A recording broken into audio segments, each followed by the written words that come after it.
cybersecurity.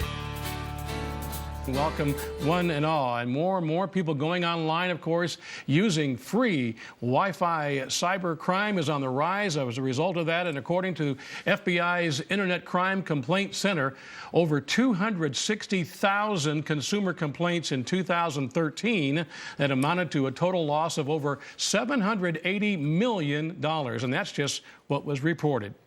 Joining me tonight to help everyone learn more about how to stay safe while connected to the internet, friends from AARP. Leading off, Sean Bosco, AARP State Director from Oklahoma, joining us once again. We want you to join the conversation during the hour. Here is our question of the month. What steps do you take to protect yourself while online? Sean, I mentioned the FBI numbers that have been reported. And again, and I guess that's the bottom line is the numbers we gave, astronomical numbers, and that's the only thing that we know about that's been reported. Well, and that's, as we have moved forward with all the technological advances that we've had, the internet really is just a gold mine for scam artists, and we really don't know the true value. And you mentioned it, what's actually reported, we know, but so many people do not report those scams and frauds. But we do know it is a growing crime, and they're getting more creative. It ranges from simple hacks and simple frauds to complex spyware and different viruses that attack your computer. So it really ranges, and you've really got to protect yourself because there are just so many ways now for con artists to get your personal information and your passcodes. And they're thinking up, very creative, unfortunately, and because of the internet gives them more access, coming up with more ways to, in fact, go behind and make it look everything legit. So we're even more careful than ever before. Right. And what's been really helpful is through AARP's Fraud Watch Network. And that site has been really helpful for many consumers out there where they go for information. How do I report a crime that has happened? And so that's a good resource. And of course, that's available on aarp.org/RFD.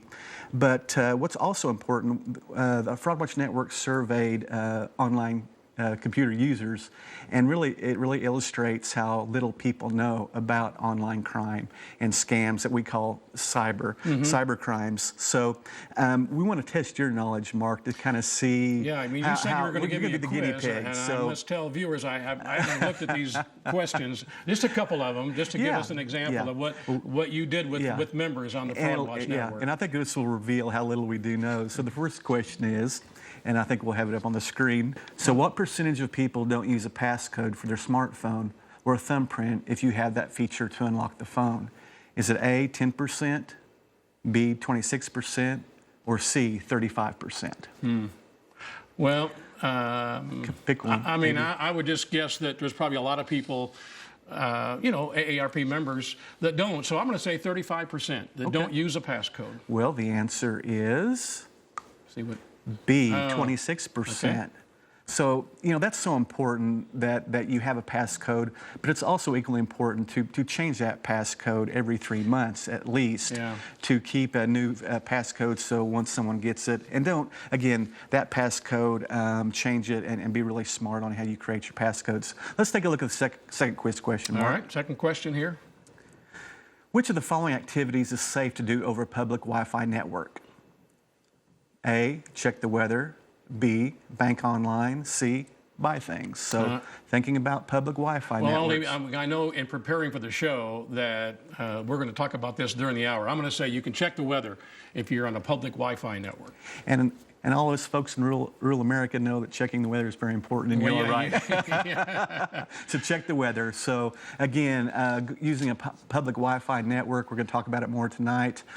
Just don't do those types of exchanges, buying things or banking using a public Wi-Fi network, and we'll talk more about that a little bit later. Okay. So, Mark, you got 50%. So. You did good. We want to talk a little bit about phishing. And this is not your favorite sport or your favorite sports with the fishing pole, but really in all seriousness, fishing scams becoming more and more prevalent. Let's talk about that. Yeah, and it's not exaggerating about the size of fish you catch. So what's really interesting about phishing, that scam that's out there, is when you get an email or a social message that looks authentic, coming from a legitimate place like a bank or the government institution. And what happens is if you click on that link, it takes you to a website that also looks legitimate. Yeah. And then when you put your personal information like your password and username, they got you. It goes downhill from that. So that's the problem with phishing scams, is once they get your password and your username, they have access to your account, and hopefully you have different passcodes for different accounts that you have through banks or through your co-op or your phone cooperative as well. So it's really important to guard yourself against phishing scams and don't fall for those, even though they look official.